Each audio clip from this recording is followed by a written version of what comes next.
ஏதோ ஆங்கிலேயம் வந்தாலும் நம்ம கொஞ்சம் அறிவு வந்தது அப்படின்னு பெரியார் சொல்லுவார். ஆங்கிலேயர்கள் வந்ததால் நம் மீது சுமத்தப்பட்டிருந்த அடிமைத்தனம் கொஞ்சம் விலகியது. சமஸ்கிருதம் தான் உலக மொழிகளுக்கெல்லாம் தாய்மொழின்னா, குறைஞ்சது இந்திய மொழிகளுக்கு தாய்மொழின்னு சொன்னான். கால்டுவெல் சொன்னான், டேய் தமிழ் சமஸ்கிருதத்தின் உதவி இல்லாமல் தனித்து இயங்கும் ஆற்றல் உள்ளது என்பதை அவர் தான் சொன்னார். சிந்துவெளி நாகரீகம், திராவிடர் நாகரீகம் ஆரியர்கள் வருவதற்கும் பல நூற்றாண்டுகளுக்கு முன்னாலே மிக உயர்ந்த நாகரீகம் இங்கு நிலவியது. அது திராவிடருடைய நாகரீகமாக இருக்கலாம்னு சொன்னாங்க. அப்புறம் திராவிடர் நாகரீகம்னு பண்ணாங்க. இப்போ பிஜேபி ஆட்சி வந்ததுனால அதை ஆய்வு செய்வதற்கு 600 கோடி ரூபா ஒதுக்கியிருக்கிறான். சரஸ்வதி நதி எங்கேயோ ஓடுகிறது. ஆங்கிலேயர்கள் இந்த நாட்டுக்கு வந்த பின்னால்தான் தொடக்கூடாது என்று சொல்லப்பட்ட ஜாதிகளை தன் சமையல்காரராக வச்சுக்கிட்டான். ஏன் வச்சுக்கிட்டான்னா, இவன்லாம் போகல, மாட்டுக்கறி திங்கிற பசங்கடா, நம்ம ஜாதிக்காரெலாம் வீட்டுக்குள்ளேயே போகக்கூடாது, போடா யார் மாட்டுக்கறி திங்கிறானோ நான் ஒன்றா வச்சுக்கிறேன்ட்டான். அதுக்கு பெரியார் திருச்சியில் பேசினார். மடையா நான் தான் காசு வாங்குறோன்னு தெரியுதில்ல, நீ 6 லட்சத்தை கொண்டு வா, அங்கே நின்று ஏன்டா லபோலபன்னு கத்திட்டு இருக்கிற, இப்படி தான் பேசினார் பெரியார். எங்களுக்கு எங்கள் மக்களுக்கு சமத்துவம் வருகிற வரை ஆங்கிலேயர் ஆட்சி தொடர வேண்டும் என்பது பெரியாரின் விருப்பம். ரெட்டமலை சீனிவாசன் அம்பேத்கரோட வட்டமேஜை மாநாட்டுக்கு போனவர். ரெட்டமலை சீனிவாசன் தன்னுடைய வாழ்க்கை வரலாற்றை எழுதியிருக்கிறார். ஜீவிய சரித்திரம்னு எழுதியிருக்கார், ஜீவிய சரித்திரம்னு எழுதியிருக்கார். ஒரு இடத்துல கூட அயோத்தியாச பண்டிதன்ற வார்த்தையே இல்லை. ஏன் பெரியார் தான் மறைச்சார், ஏன் மச்சனை ஏன் மறைக்கிறாரு? எந்த தாழ்த்தப்பட்ட அமைப்புகளும் அயோத்தியாசரை பற்றி பேசியதில்லை, எழுதியதில்லை.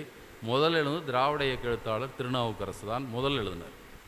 வந்த பின்னால் பெரியார் உயிரோடு இருந்திருந்தாலும் அயோத்தியாச பண்டிதரை பெரியார் ஆதரித்திருக்க மாட்டார். இடஒதுக்கீடு வந்த பின்னாலா ஜாதி வந்தது? ஜாதி இருந்ததால் தான் இடஒதுக்கீடு வந்தது. ஆங்கிலேயர்களின் அறிவருடியாக பெரியார் இருந்ததால் வேலைக்காரியிடம் கூட ஆங்கிலத்தில் பேசுங்கள் என்று ஆங்கிலத்தை தூக்கி பிடித்தார். உண்மைதான். பெரியார் சொன்னார், நீ இங்கிலீஷாவது படிப்பா, உனக்கு அறிவாவது வரும், நீ போய் இதை படித்தா என்ன பண்ண போகிற, தமிழில் படித்தா என்ன இருக்குது? நான் சொன்னேன்ல, காதலும் கடவுளும் தவிர உன் தமிழில் என்ன இருக்கிறதுன்னு கேட்டார். என்னையா வச்சுருக்கோம் தமிழில்? வேறு ஒன்றுமே இல்லையே. நான் படித்து வாழ்க்கையில் பயன்படுத்த தத்துவங்களை எதையே வைத்திருக்கிறீர்கள். ஏதோ ஆங்கிலேயம் வந்தாலும் நம்ம கொஞ்சம் அறிவு வந்தது அப்படின்னு பெரியார் சொல்லுவார். ஆங்கிலேயர்கள் வந்ததால் நம் மீது சுமத்தப்பட்டிருந்த அடிமைத்தனம் கொஞ்சம் விலகியது. நான் நேற்று சொன்னேன், சேரில் உட்காரலாங்கிறதுக்கு ஆங்கிலேயம் தான் சட்டம் போட்டான். சூத்திரர்கள் நாற்காலியில் உட்காரத்துக்கு ஒரு சட்டத்தை போட்டான். அது வரைக்கும் நம்மளை உட்கார விடல. அப்படின்னா எப்படி இருந்திருக்கும் சூழல்?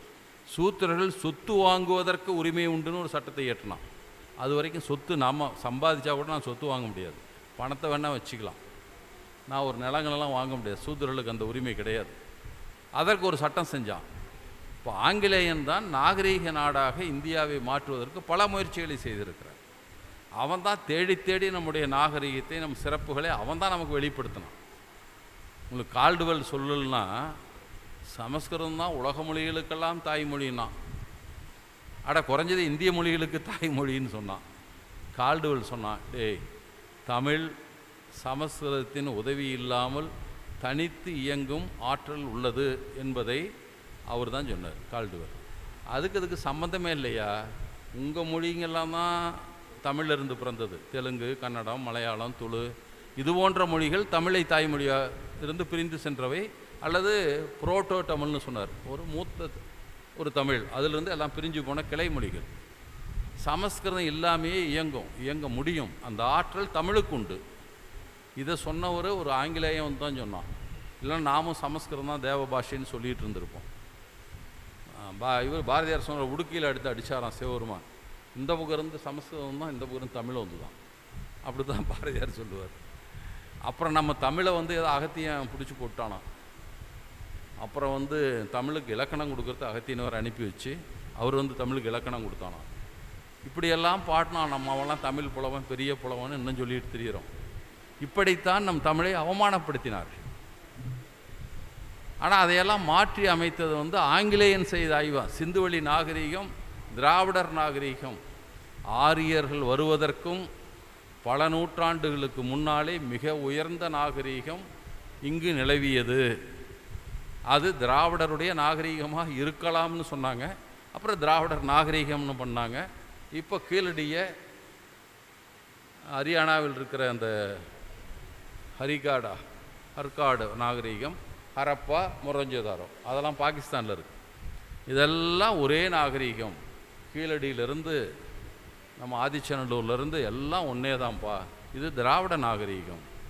ஆரியர்கள் வருவதற்கு முன்னால் மிக நாகரீகம் அடைந்த சமுதாயம், நகர நாகரீகம் உடைய சமுதாயம் வாழ்ந்தது என்பதை அவன் தான் சொன்னான். அது வரைக்கும் நமக்கு தெரியாது. அவன் சரஸ்வதி நாகரீகன்ட்டான். அது எங்கடா ஓடுதுன்னு நிலத்துக்கு அடியே ஓடுதான். அது எதுக்குன்னா சரஸ்வதிங்கிறது பொண்ணான் பிரம்மனுக்கு. நான் ஏற்கனவே சொன்னேன், பிரம்மனுக்கு அந்த பொண்ணை பார்த்து ஆசை வந்துருச்சு. வா அப்படின்னு பெட்ரூமுக்கு கூப்பிட்றான். முடியாதுன்னு ஓடுறா. ஓடினவோ மறைஞ்சி ஓடினாலாம். அதுக்கு தான் நிலத்துக்கு அடியே போயிட்டாலாம். சரஸ்வதி நதி இன்னும் அடியே ஓடிட்டுருக்கான். என்ன கதை சொல்கிறான் பாருங்க ஒரு இதுக்கு. இப்போ பிஜேபி ஆட்சி வந்ததுனால அதை ஆய்வு செய்வதற்கு 600 கோடி ரூபா ஒதுக்கியிருக்கிறான். சரஸ்வதி நதி எங்கேயோ ஓடுகிறது. இல்லாத நதி எங்கடா போய் கண்டுபிடிப்போம். கங்கை நதியை சுத்தம் பண்ணுறதுக்கு 2000 கோடி. குளத்தை சுத்தம் பண்ணலாங்க. நதி எதுக்கு சுத்தம் பண்ண, ஆற்றை எதுக்கு சுத்தம் பண்ணுறது? ஓடிக்கிட்டே இருக்குது. நீ கழிவை சேர்க்காமல் இருந்தால் சுத்தமாகிடும் தானா. இதுக்கு இவன் 2000 கோடி வேறு பணம் ஒதுக்குறானா. இன்னும் அப்படியே தான் இருக்குது, ஒன்றும் மாட்டல. ஏன்னா அதற்கு மேலே இருக்கிற ஆலைகள் அல்லது நகரங்கள், அதனுடைய கழிவுகள்லாம் காவிரியில் வந்து இதில் கங்கையில் விடப்படுகிறது. புணங்கள்லாம் கங்கையில் தான் போடுறான். நேராக அங்கேருந்து சொர்க்கத்துக்கு போயிடலான்ட்டு. அது அப்படியே இருக்குது. எனவே இப்படியெல்லாம் வந்து பொய்மைகளை வளர்த்து கொண்டிருந்த சமஸ்கிருதம், இதற்கெல்லாம் காரணம் அந்த சமஸ்கிருதம் தான் நமக்கு வந்து நமக்கெல்லாம் மொழிக்கெல்லாம் தாய் என்று சொன்னார்கள். அதை ஆங்கிலேயர்கள் பல விதத்தில் நமக்கான நன்மை. ஆங்கிலேயர்கள் இந்த நாட்டுக்கு வந்த பின்னால் தான் தொடக்கூடாது என்று சொல்லப்பட்ட ஜாதிகளை தன் சமையல்காரராக வச்சுக்கிட்டான். ஏன் வச்சுக்கிட்டான்னா, இவன்லாம் போகல. மாட்டுக்கறி திங்கிற பசங்கடா, நம்ம ஜாதிக்காரெலாம் வீட்டுக்குள்ளேயே போகக்கூடாது, போடா யார் மாட்டுக்கறி திங்கிறானோ நான் அவனா வச்சுக்கிறேன்ட்டான். அப்படித்தான் வட மாவட்டத்தில் இருந்த ஆதி திராவிட மக்களை தன் வீட்டு வேலைக்கு பயன்படுத்தி கொண்டார்கள், சமையலுக்கு பயன்படுத்தி கொண்டார்கள். அந்த பிள்ளைகளுக்கு கல்வியை கொடுத்தார்கள், அந்த பிள்ளைகளுக்கு அரசு பணிகளை கொடுத்தார்கள். அந்த சமுதாயம் அங்கு வயல் வந்தது. அதுக்கு ஒரு வாய்ப்பு ஏற்பட்டது. ஆங்கிலேயம் வரலாம், அது ஏற்பட்டிருக்காது. வட தமிழ்நாட்டில் இருக்கிற பட்டியலின மக்களின் வளர்ச்சி என்பதை எண்ணிப்பார். அவனும் அருந்ததிர் மாதிரி தான் இருந்திருப்பான், எந்த வாய்ப்பும் இல்லாமல். ஏன்னா அவங்களுக்கு கல்வி கிடைத்தது. தெற்கே இருக்கிற தேவேந்திரர்களுக்கு நிலம் இருக்கிறது. இந்த ரெண்டும் இல்லாத அருந்ததியர்கள் தான் நம்ம பக்கம் இருக்கான், மேற்கு மாவட்டத்தில். அவர்கள் இன்னும் அதற்கான அவலங்களை சந்தித்து கொண்டு தான் இருக்கிறார்கள். அப்போ ஆங்கிலேயன் அதை செய்தான். அது மட்டும் இல்லை, அவன் எல்லாருக்குமான சட்டங்களை செய்து எல்லாருக்கும் சமம். நேற்று சொன்னேன், தண்டனை எல்லாத்துக்கும் ஒன்று தாண்டா, அதெல்லாம் மாற்றிலாம் கொடுக்க முடியாதுன்றது அவன் தான் சொன்னான். பொதுக்கல்வி முறை என்கிற முறையை அவன்தான் கொண்டு வந்தான். அவன் தான் பள்ளிக்கூடங்களை திறந்தான். அது குறைவாக இருக்கலாம், அவன் காலத்துக்கு இருந்த வாய்ப்பு தான் திறந்திருக்க முடியும். ஆனாலும் அந்த முறைகளை தோற்றுவித்தவன். முதல்ல ஸ்டார்டிங் ட்ரபிள் தான் நமக்கு, அப்புறம் அது பாட்டில் போயிட்டுருக்கோம். அந்த ஸ்டார்டிங் பண்ணிவிட்டோம் அவன் தான் எல்லாத்தையும். எனவே அவர்களை வந்து இந்த பாப்பானை விட பெரியார்கிட்ட வந்து ஆங்கிலேயன் ஷூ நக்கிறேன்னு சொன்னாங்க. பெரியார்கிட்ட காலை நக்கிட்டு இருக்கான்னாங்க. பெரியார் சொன்னார், ஆமாப்பா, அவன் காலு சாக்ஸ் போட்டு ஷூ போட்டு சுத்தமாக இருக்குது, அதை நக்கிறது பரவாயில்ல, கண்ட கசமாலம் மீன் பாப்பாங்கால் நக்கிறத விட அது நிறைய பரவாயில்லன்னாரு பெரியார். அப்படி தான் சொல்லிக்கொண்டார். அவர் இல்லைன்னதையும் சொல்ல மாட்டார். பெரியார் காங்கிரஸை ஆதரித்த போது சொன்னார்கள், நேரு 5 லட்ச ரூபா கொடுத்துட்டா. அப்போ 5 லட்சம் கோடியெல்லாம் போயுது, 5 லட்சம் கொடுத்துட்டாங்க. அதுக்கு பெரியார் திருச்சியில் பேசினார், மடையா நான் தான் காசு வாங்குறோன்னு தெரியுதில்ல, நீ 6 லட்சத்தை கொண்டு வா, அங்கே நின்று ஏன்டா லபோலமானு கத்திட்டு இருக்கிற. இப்படி தான் பேசினார் பெரியார். நான் வாங்கியதை பார்த்தா ஆதாரம் இருக்குது, அதெல்லாம் கேட்கல. நான் தான் காசு வாங்குறேன்னு தெரியுதில்ல, 6 லட்சத்தை கொண்டு வா, உனக்கு ஆதரவு கொடுத்துட்டு போகிறேன், ஏன் அங்கேருந்து கத்திட்டு இருக்கிற. இவ்வளோதான் அவர் பதில். ஏன் இல்லைன்னு சொல்லிவிட்டு அவன்கிட்ட போய் விளக்கம் சொல்லிட்டு உட்காந்துருக்கணும் என்பதாக அப்படித்தான் இருந்தது. அந்த அடிப்படையில் தான் ஆங்கிலேயர்களை அவர் எங்களுக்கு, எங்கள் மக்களுக்கு சமத்துவம் வருகிற வரை ஆங்கிலேயர் ஆட்சி தொடர வேண்டும் என்பது பெரியாரின் விருப்பம். புரட்சியாளர் அம்பேத்கருக்கும் அதுதான், 2 பேருக்கும். இந்த நாட்டில் 2 பேரை தான் சொன்னான் இந்தியாவுடைய விடுதலைக்கு எதிரிகள்னு சொன்னான். அம்பேத்கரை சொன்னான், பெரியாரை சொன்னான். அம்பேத்கர்கிட்ட போய் கேட்டாங்க, நீ இந்தியா விடுதலைக்கு ஆதரவாக எதிர்ப்பா? விடுதலை பெற்ற இந்தியா யார் கையில் இருக்குன்னு சொல்லு, நான் ஆதரவாக எதிர்ப்பான்னு அப்புறம் சொல்கிறேன். திருப்பியும் இதே பாப்பான் ஆட்சி பண்ணோன்னா அவன் வந்து எனக்கு என்ன போதும் ஆங்கிலேயன்னு இருந்துட்டு போகிறான். பெரியாருக்கும் அதே கருத்து தான். எங்களை மனிதர்களாக சமத்துவமாக மதிக்கிற ஆங்கிலேயன் ஆட்சி நீடிக்கிறத பற்றி எனக்கு கவலையே இல்லை. அவன் எங்கள் ஊருக்காரன் ஆண்டா மட்டும் எனக்கு என்ன வந்துட போகுது. எங்களை மனிதனாக மதிக்கிறான். அவர் தான் யார் அந்நியன்னு ஒரு கட்டுரை எழுதியிருக்கார் 1931 யார் அந்நியன், என்னை அலோ பிரதர் என்கிறான், கை குலுகிறான், நான் சமைத்ததை சாப்பிடுகிறான், அவன் எனக்கு அந்நியனா, கிட்டே வராதே தொடாதே என்று சொல்பவர் எனக்கு அந்நியனா, யார் அந்நியன் அப்படின்னு எழுதினார். அவன் தான்டா எனக்கு அந்நியன், அவன் தான் என்ன பக்கத்துலேயே வர வேண்டாங்கிறான், தொடாதங்கிறான், தெருவுக்குள்ளே வராதங்கிறான், இவன் ஹலோ பிரதங்கிறான், கை கொடுக்குறான், நான் சமையல் பண்ணால் சாப்பிட்றான், இவன் எப்படா எனக்கு அந்நியன், யார் அந்நியன்னு கேட்டார் பெரியார். ஒவ்வொன்றுக்கும் ஒரு புது விளக்கத்தை கொடுத்தார். அந்த விளக்கமெல்லாம் சுயமரியாதை சார்ந்த விளக்கங்கள். அவர் வீம்புக்கு இதுக்கெல்லாம் பண்ணல.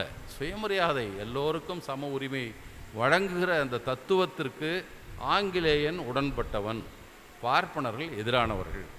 எனவே இவனோட அவன் பரவாயில்ல. இதுதான் அவருடைய கருத்து.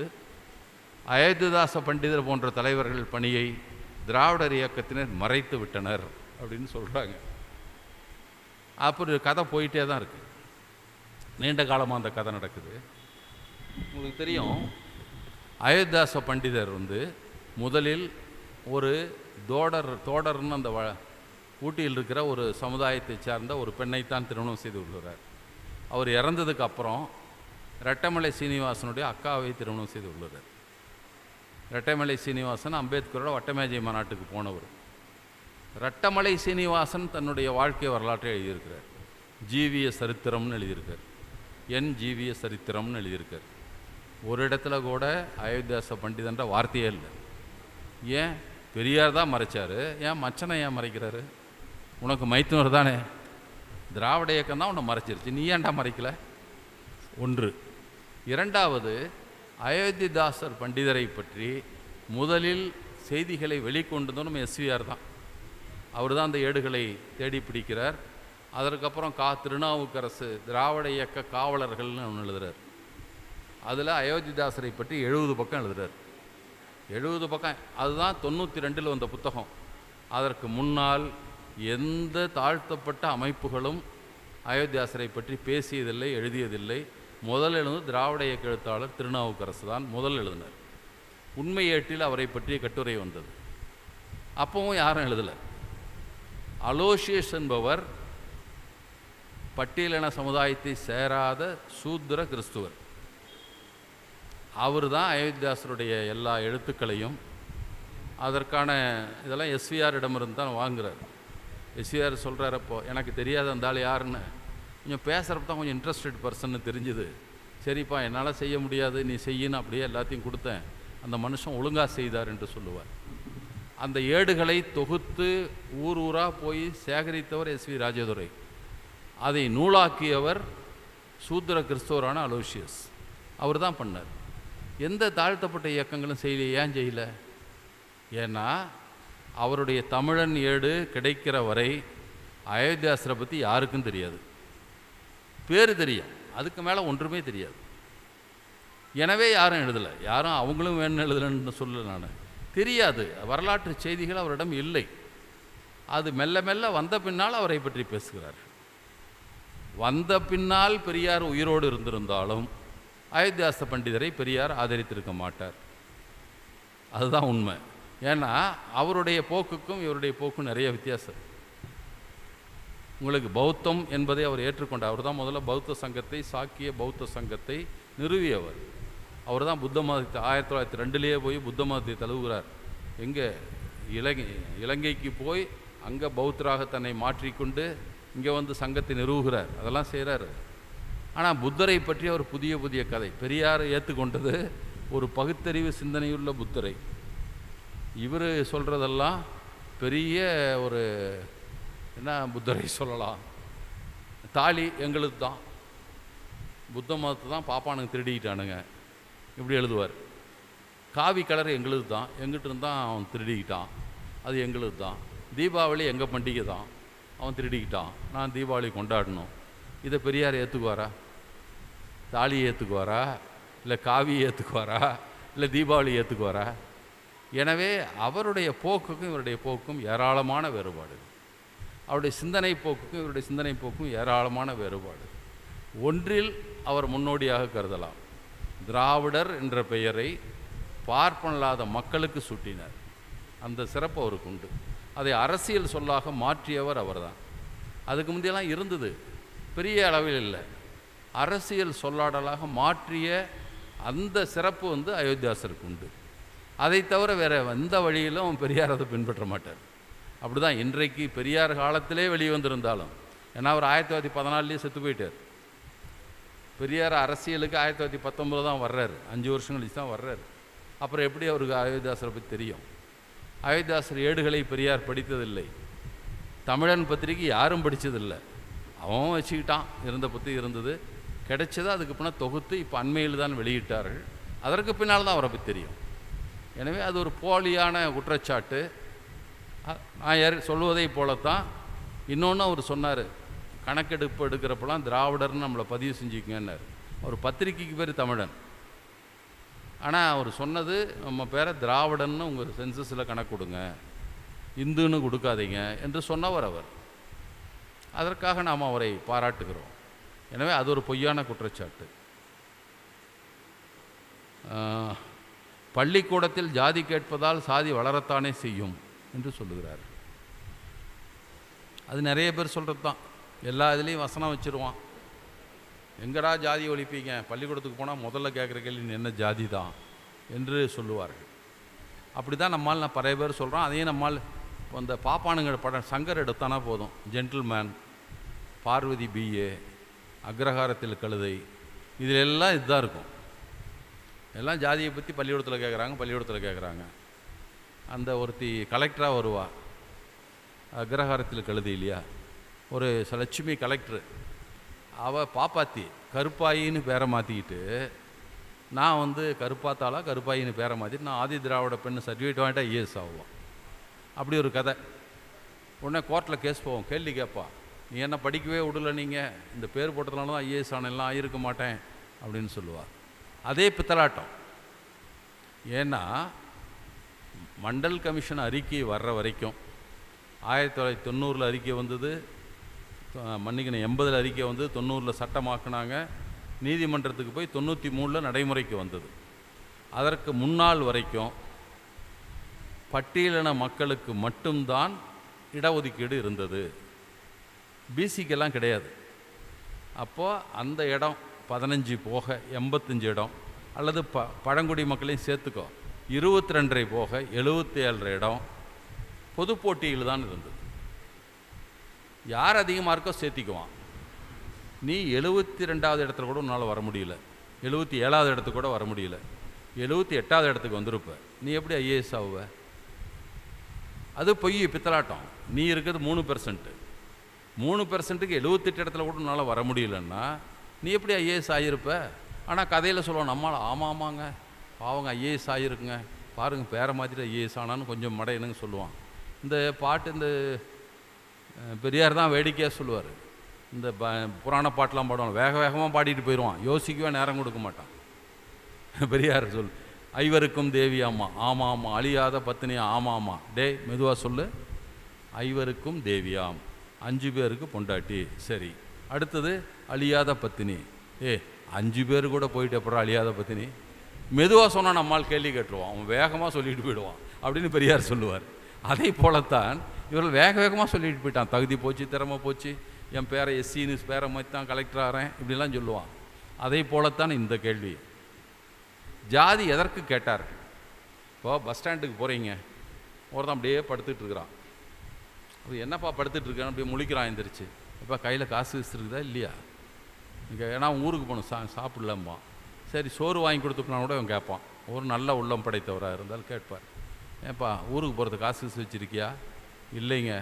எந்த ஊருப்பா நீ? இந்த 5 ரூபா டிக்கெட்டா, 10 ரூபா வச்சுக்கோ போயிரு அப்படின்னு போவான். இது காசு இருக்கான்னு கேட்குற. இன்னொருத்தன் வருவான், டேய் நீ என்னடா காசு வச்சுருக்க, என்ன எதிர்த்து பேசுகிறேன்பான். 2 பேரும் ஒரே வார்த்தை தான், உங்கள்கிட்ட என்னடா காசு இருக்குதுன்னு கேட்பான், இவர் உங்கள்கிட்ட என்னையா காசு இருக்குதுன்னு கேட்பார், இருக்கான்னு கேட்பார். 2 பேர் கேட்குற கேள்வியும் ஒன்று தான். பின்னால் ஒலிக்கிற குரல் ஒன்று உதவுவதற்காக அந்த கேள்வியை கேட்டது, இன்னொன்று அவரை கேவலப்படுத்துவதற்காக அந்த கேள்வி கேட்குது. ரெண்டும் ஒரே கேள்வி தான். ஜாதியை பற்றி கேட்பது ஊரில் கேட்டானா, நீ என்ன ஜாதிக்காரன்டா இங்கே வர்ற என்றால் உன்னை உள்ளே விடக்கூடாதுங்கிறதுக்காக கேட்குறான், உன்னை தடுப்பதற்காக கேட்கிறான், உன் உரிமையை மறுப்பதற்காக கேட்கிறான். பள்ளிக்கூடத்தில் உன் ஜாதி என்னன்னு கேட்குறான். நீ பட்டியலினமா, பழங்குடிகளா, பிற்படுத்தப்பட்டவரா, மிகவும் பிற்படுத்தப்பட்டவரா, இஸ்லாமியரா எல்லாம் கேட்டான்னா உங்களுக்கு உதவி செய்வதற்காக கேட்கிறார். அங்கே கேட்கிற ஜாதி வேறு, இங்கே கேட்கிற ஜாதி வேறு. இவன் தடுப்பதற்கு கேட்கிறான், உரிமையை மறுப்பதற்கு கேட்கிறான், அவன் உரிமையை தருவதற்கு கேட்கிறான். சரி, அவன் கேட்குற கேள்வி ரோட்டில் நின்று டேய் என்னடா ஜாதிக்காரன் இங்கே வர்ற அப்படின்னு கேட்கல.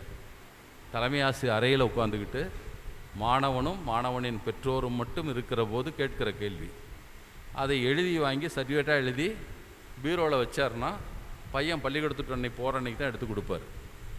அதில் ஜாதி வராது. இப்போ ஒரு அனிதா சுமந்த்னு ஒருத்தி, இந்த டிவிலாம் வருவான், பிஜேபிக்கு சுமந்த்னு ஒருத்தர் வருவான்ல, அவன் மனைவி, அவன் உயர்நீதிமன்ற நீதிபதியாக இருக்கிறாள், அனிதா சுமந்த். சனாதனத்தை பற்றி எழுதினான். 100 ஆண்டுகளில் வந்தது தான் ஏன் ஜாதி அவள் தீர்ப்பில் எழுதினான். அப்புறம் அதை அழிச்சுவிட்டு ரீசன்ட் டேஸ்னு மாற்றிட்டான். செஞ்சுரி ஓல்டு என்பதை இப்போ தான் ரீசன்ட் டேஸில் வந்தது தான் ஜாதி என்று மாற்றி எழுதினான். ரீசன்ட் டேஸ்லேயே வந்தது. இடஒதுக்கீடு வந்த பின்னாலாக ஜாதி வந்தது. ஜாதி இருந்ததால் தான் இடஒதுக்கீடு வந்தது. ஜாதியால் ஒருவர் தாழ்த்தப்பட்டும் ஒருவர் உயர்த்தப்பட்டும் இருக்கிற நிலைக்குத்தான் இடஒதுக்கீடு, அதை மாற்றுவதற்காகத்தான் இடஒதுக்கீடு கொண்டு வரப்பட்டது. ஆனால் இவங்க சொல்கிறான், இவன் 100 ஆண்டு தான் ஜாதி இருக்குது, அதுக்கு முந்தையெல்லாம் ஜாதியே இல்லைப்பா, இவனுங்க தான் சர்டிஃபிகேட்டில் கேட்டு கேட்டு ஜாதியை உண்டாக்கிட்டான் என்பதை போல பேசுவார்.